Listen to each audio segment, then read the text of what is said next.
بسم الله الرحمن الرحيم. السلام علیکم ورحمۃ اللہ وبرکاتہ. نحمده ونصلي ونسلم على رسوله الكريم اما بعد. اعوذ باللہ من الشیطان الرجیم. بسم اللہ الرحمن الرحیم. اقیم الصلاة ان الصلاة تنہى عن الفحشاء والمنکر. وقال تعالی فی موضع آخر یا ایہا الذین آمنوا استعینوا بالصبر والصلاة ان اللہ مع الصابرین. عن ثوبان رضی اللہ تعالی عنہ قال قال رسول اللہ صلی اللہ علیہ وسلم استقیموا ولن تحصوا واعلموا ان خیر اعمالکم الصلاة ولا يحافظ على الوضوء الا مؤمن. حاضرین اکرام، اللہ تبارک و تعالی کا فضل ہے، کرم ہے، احسان ہے کہ اس نے ہم سب کو یہ مبارک دن عطا کیا. میں آج آپ حضرات کے سامنے نماز کی اہمیت کے متعلق کچھ گفتگو کرنا چاہتا ہوں. حاضرین اکرام، نماز کو جتنی اہمیت اسلام کے اندر دی گئی ہے اتنی کسی اور مذہب میں نہیں دی گئی ہے. نماز یہ پہلی قوموں کا بھی شعار رہا ہے. ہو سکتا ہے کہ ادائیگی کے طریقے میں، اذکار و اوراد میں فرق ہو، لیکن جہاں تک نفس نماز کا تعلق ہے تو اس کا حکم ہر آسمانی وحی کو ماننے والی قوم و ملت میں رہا ہے. چنانچہ حضرت زکریا علیہ السلام کے بارے میں آتا ہے فنادته الملائکۃ وهو قائم یصلی فی المحراب. حضرت زکریا علیہ السلام کو فرشتوں نے پکارا اس حال میں کہ وہ محراب میں کھڑے ہو کر نماز پڑھ رہے تھے. حضرت موسیٰ علیہ السلام اور حضرت ہارون علیہ السلام کو حکم ہوا اقیم الصلاۃ وبشر المؤمنین، نماز کو قائم کریے اور مومنین کو بشارت دے دیجیے. حضرت ابراہیم علیہ السلام نے اپنی اولاد کو بے آب و گیاہ وادی میں چھوڑنے کا مقصد یہ بیان کیا تھا ربنا لیقیموا الصلاۃ، اے میرے رب میں نے اپنی آل اولاد کو وادی غیر ذی زرع میں اس لیے چھوڑا ہے تاکہ وہ نماز قائم کرے. حضرت شعیب علیہ السلام کو ان کی قوم نے طعنہ دیا تھا یا شعیب وصلاتک تأمرک ان نترک ما یعبد آباؤنا. اے شعیب، کیا تیری نماز تجھے یہ حکم دیتی ہے کہ ہم ان معبودوں کی عبادت کرنا چھوڑ دیں کہ جن کو ہمارے باپ دادا پوجا کرتے تھے؟ حضرت عیسیٰ علیہ السلام نے گہوارے میں کہا تھا وَأَوْصَانِي بِالصَّلَاةِ وَالزَّكَاةِ، کہ میرے رب نے مجھے نماز اور زکوٰۃ کی وصیت کی. حضرت لقمان علیہ السلام نے اپنے بیٹے کو نصیحت کی یا بنی اقیم الصلاۃ، اے میرے بیٹے نماز کو قائم کرنا، نماز کو پڑھتے رہنا تاکہ تو دنیا اور آخرت کی دردناک اور المناک تکالیف سے دور رہ سکے. غرض ہے کہ نماز پہلی قوموں کا بھی شعار رہا ہے، اور نماز کو جتنی اہمیت مذہب اسلام کے اندر دی گئی ہے اتنی اس سے پہلی قوموں کے اندر، اس سے پہلے مذہبوں کے اندر اتنی اہمیت نہیں تھی. توحید کے بعد جو سب سے پہلا حکم دیا گیا وہ نماز ہی کا تھا.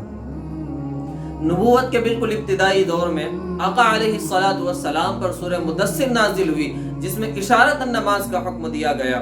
فرمایا یا ایھا المدثر قم فانذر وربک فکبر، اے کملی میں لپٹے ہوئے اٹھ اور ڈرا اور اپنے رب کی بڑائی بیان کر. رب کی بڑائی بولنا ہی نماز کی بنیاد ہے. اور 4 رکعت والی نماز میں یہ کلمہ تقریباً 22 مرتبہ دہرایا جاتا ہے. نماز کی ابتدا بھی اللہ اکبر سے ہوتی ہے. نماز کے لیے جب اقامت کہی جاتی ہے تو اس میں بھی یہ کلمہ 6 مرتبہ دہرایا جاتا ہے. غرض یہ کہ نماز کا ہر رکن اس بات کا سبق دیتا ہے کہ صرف اللہ تبارک و تعالی کے لیے بڑائی ہے اور اس کے علاوہ کسی اور کے لیے بڑائی کا استحقاق نہیں ہے. میرے بھائیوں، نماز کی اہمیت اور اس کی رفعت شان کو سمجھنے کے لیے صرف اتنا ہی کافی ہے کہ نماز کے علاوہ جتنی بھی عبادتیں ہیں، جتنے بھی احکامات ہیں کہ جن کا مکلف بنایا گیا ہے وہ تمام کے تمام اسی دنیا کے اندر نازل کیے گئے اور جبرائیل امین علیہ السلام کے واسطے سے نازل کیے گئے. لیکن جب نماز کی باری آئی تو اللہ تبارک و تعالی نے اپنے محبوب محمد عربی صلی اللہ علیہ وسلم کو اپنے پاس بلا کر یہ تحفہ عطا کیا۔ اسی سے نماز کی اہمیت کا اندازہ ہوتا ہے کہ روزہ دنیا میں فرض ہوا، زکوٰۃ کی فرضیت دنیا کے اندر، حج کی فرضیت دنیا کے اندر، دیگر جتنے بھی احکامات ہیں دنیا کے اندر، لیکن اللہ تبارک و تعالی نے نماز کو اپنے پاس بلا کر محبوب کو تحفہ دیا ہے۔ اور آج ہم لوگ نماز نہیں پڑھتے، نماز سے دور جاتے ہیں۔ اللہ کے نبی علیہ السلام نے فرمایا من ترک الصلاۃ متعمدا فقد کفر، جس شخص نے جان بوجھ کر نماز کو ترک کیا گویا اس نے کفر کیا، یعنی کفر والا عمل کیا۔ میرے بھائیوں، نماز جو ہے یہ فطری عبادت ہے، کیونکہ ہر شے اپنی حقیقت کی طرف لوٹتی ہے، اور انسان کی حقیقت مٹی ہے اور مٹی کی خاصیت نیچے کو آنا ہے، تو معلوم ہوا کہ نماز کے اندر جھکنا ذلت نہیں بلکہ فطرت ہے، اور نہ جھکنا یہ فطرت سے بغاوت ہے، فطرت سے انحراف ہے۔ تو جو بندہ نماز نہیں پڑھتا وہ نمبر 1 اللہ تعالیٰ کے حکم کی نافرمانی کرتا ہے، نمبر 2 اپنی فطرت سے بغاوت کرتا ہے۔ میرے بھائیوں، ہمیں ان تمام باتوں کو سمجھنے کی ضرورت ہے کہ آج ہم کتنا اپنی فطرت پر عمل کر رہے ہیں اور کتنا ہم اپنی فطرت سے بغاوت کر رہے ہیں۔ اگر ہم کسی سے کہتے ہیں کہ بھئی نماز کے لیے آؤ، تو اس کا پہلا ڈائلاگ ہوتا ہے، پہلا جواب ہوتا ہے کہ میرے کپڑے خراب نہیں۔ کیا ہو گیا یار؟ اللہ نے تمہیں 1000 قسم کے کپڑے دیے ہوئے ہیں، اللہ نے نعمتیں دی ہوئی ہیں، نعمت کی ناقدری کرتے ہو، نعمت کی ناشکری کرتے ہو۔ نعمت کا شکر ادا کرو اس انداز میں۔ کپڑے خراب ہو گئے، دوسرے پہن لو، چینج کر لو، کیا مسئلہ ہے؟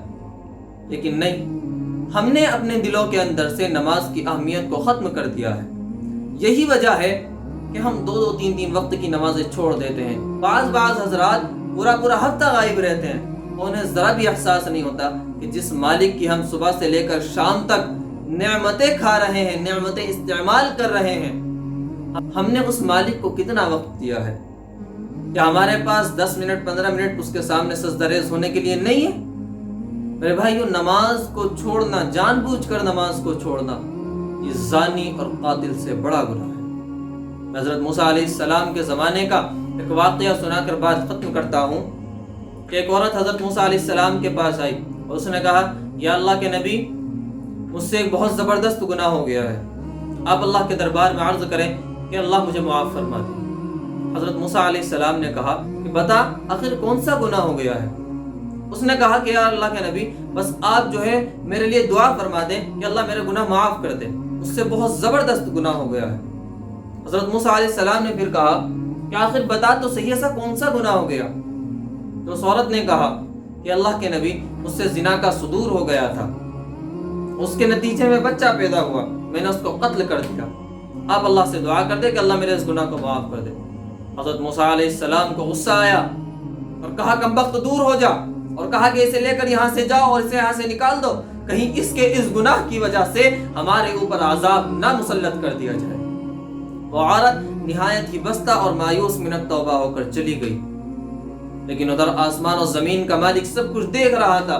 فوراً اللہ کی رحمت جوش میں آئی، حضرت جبرائیل علیہ السلام کو حضرت موسیٰ علیہ السلام کے پاس بھیجا اور فرمایا اے موسیٰ، یہ تم نے کیا کیا؟ تم نے ہماری گناہگار بندی کو یہ کیسے کہہ دیا کہ تیرا کوئی علاج نہیں؟ اے موسیٰ، کیا تم زنا اور قتل سے بڑا کوئی گناہ نہیں سمجھتے؟ یاد رکھو موسیٰ، زانی اور قاتل سے بڑا گناہگار جان بوجھ کر نماز ترک کرنے والا ہے۔ اب ہمیں غور کرنا چاہیے، اس واقعہ کو سامنے رکھ کر ہمیں غور کرنا چاہیے، ہمیں سوچنا چاہیے کہ ہم دن میں کتنی نمازیں ہم جان بوجھ کر چھوڑ دیتے ہیں، ہمیں احساس تک نہیں ہوتا، پورا ہفتہ ہم غائب رہتے ہیں، اللہ کی نعمتوں کی ناشکری کرتے ہیں۔ اللہ تعالی ہمیں ان تمام گناہوں سے بچنے کی توفیق عطا فرمائے اور 5 وقتہ نماز با جماعت پڑھنے کی توفیق عطا فرمائے۔